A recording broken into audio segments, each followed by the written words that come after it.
Good day and welcome. My name is Max Edkins from the Connect for Climate program at the World Bank. We're coming to you live from the GEF Assembly here in Viet Nam. This is a series of discussions on how to solve some of our global challenges, how to protect our global commons, and really ramp up the agenda for environmental protection and climate action. Keep on engaging us with hashtag GEFLive. And now we have the great pleasure of having an interview with Howard Bamsey. Thank you so very much for joining us. Pleasure, Max. Howard is the executive director of the Green Climate Fund. Thank you. And then Jeff Lean is going to guide us through this interview. Jeff has a wealth of not money, I can tell you.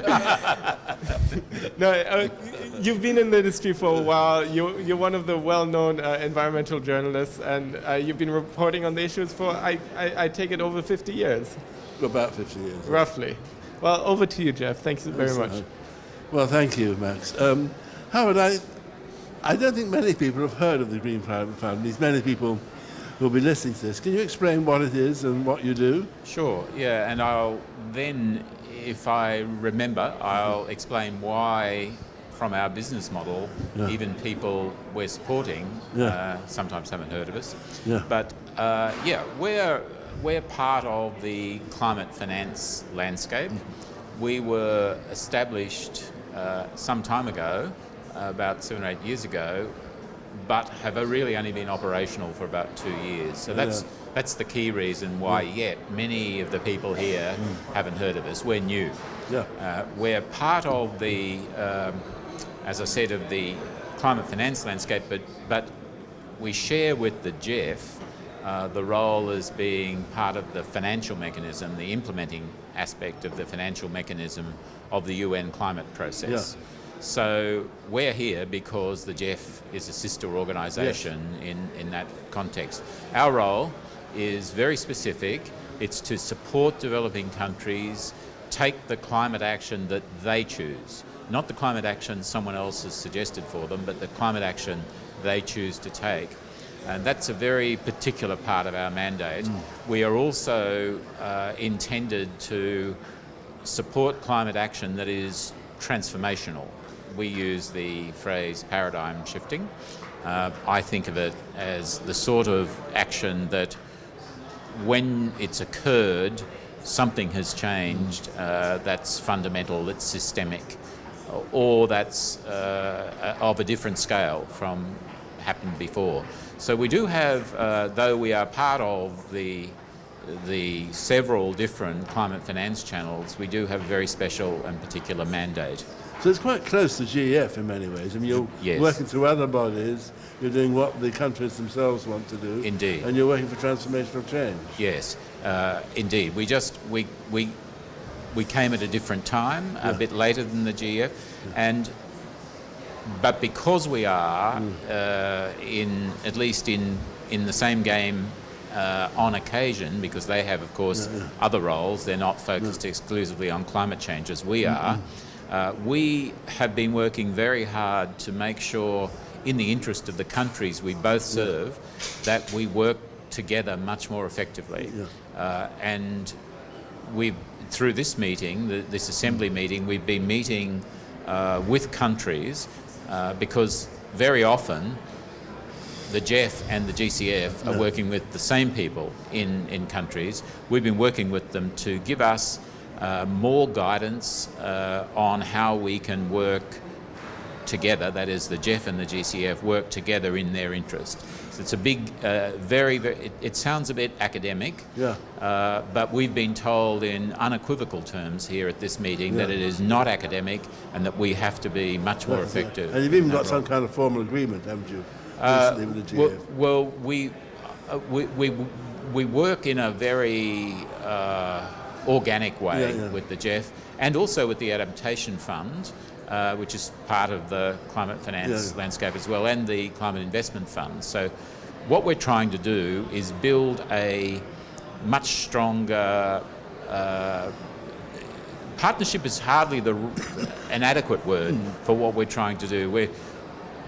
I'm very influenced on this personally because I come from a region where there are a lot of countries who have very limited capacity to deal with climate finance. And when you have different organisations or channels with a bewildering variety of requirements, it often just stops these small countries in their tracks. So I feel very keenly that it's our role to work as secretariats in a way which makes it much easier for countries to access the resources that we're here to provide them.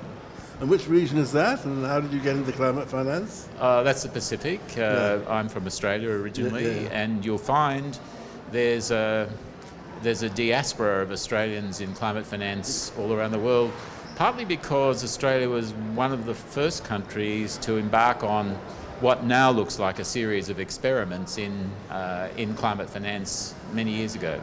Fascinating. So anyway, so that's fascinating. So does this partly go back to the Copenhagen and the 100 billion that Gordon Brown originally started with before Copenhagen? Yeah, indeed. That's your roots. We are the institutional component of the $100 billion package. And how much do you have at the moment? Well, we have pledges of just over $10 billion in our initial resource mobilisation, we call it. So our additional... and that lasts over how long? Until the end of this year. So we're now approaching a point where the board will be considering soon a replenishment phase. And how much the 10 billion is spent? At this stage, we've committed to almost $4 billion to big projects, and we have a number of other programs. So you're actually that are bigger than on. the GEF, quite a bit bigger than the GEF in terms of cash. At this stage, yes, and we are, of course, focused exclusively on climate change. Yeah, so I gather you're working with the GEF in Bhutan, for example, which is a country I love, and the world's only carbon negative country, I believe. Because its forests take up more carbon than it emits. What are you doing there? Well, we've supported a really quite, I mean, this is genuine transformation, a project called Bhutan for Life, the impact of which will be to preserve more than half of the territory of the country of Bhutan in its current state. And it's WWF are we call them accredited entity. That's part of our business model. I must come back to that. They carry out the project for us. They are a terrific accredited entity to work with, and we're very happy with the way the project is going. Very strong commitment from the highest parts of the Bhutanese government to this project. It will effectively pay for itself eventually, but the really exciting thing, it's transformational in Bhutan. The really exciting thing, and I can't say any more at this stage than that there are one or two other countries immediately looking at this as a model for them, and that if those projects come to be, then we've really helped create a whole new mode of protecting forests. And I mean, it's an amazing place. You go to this developing forested country and the rivers run clear, you know. I mean, it's an extraordinary thing to see. So what are your other successes? What other stories are giving you? Well, we're still at very early stages because we, as I said earlier, we commenced approval of the major projects only just over 2 years ago.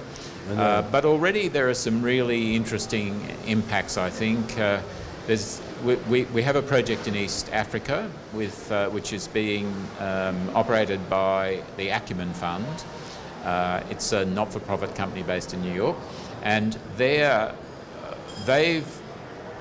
with support from us, equity support from us, they've essentially created a whole new cast of entrepreneurs and a whole new market in off-grid electricity. It's got some particularly interesting aspects to it. There's an emphasis on training women as salespeople in this network and as technicians. I think, again, it's truly transformational. We have 76 projects. Some of them just more than 20 of them approved only at our last board meeting. There's quite a large number of projects coming to the board meeting that begins in a couple of days. for board consideration.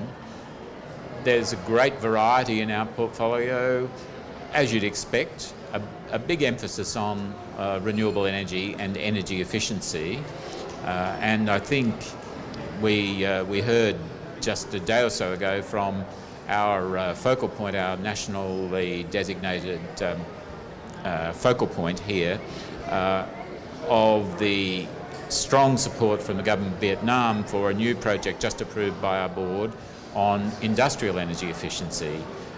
This will, I think the Vietnamese government believes, will kickstart a whole new movement in what is an economy that's heavily dependent on fossil fuel energy and that is energy intensive.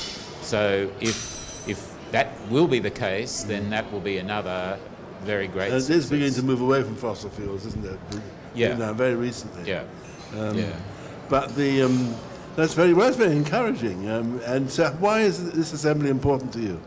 Because this is a way of, first, of contacting a whole lot of the people who we work with day by day, because the GEF is a sister organisation, we work with many of the same people, and also because of that thing I mentioned earlier, that really important imperative for us to work more effectively together with countries in the interest of those countries. What interested me about the GEF was that it was one of the few bodies after Paris that picked up the ball and started running with it. Whereas a lot of people sat back and said, we've done that, and let's rest for a few years. No, but Naoka really picked it up and ran. Yeah, we love working with the GEF. It's you know, it's a very easy relationship. Same with the Adaptation Fund and the Climate Investment Funds as well. There's a lot in common. We serve the same people. We serve the same interests. The others are doing things we don't do. They have relationships that we haven't yet built. So we learn a lot from them. And I've learned a lot. My colleagues have learned a lot at this assembly. Well, thanks a lot, Howard. That's very encouraging. Pleasure. Thanks very much, Jeff. That is too. I mean,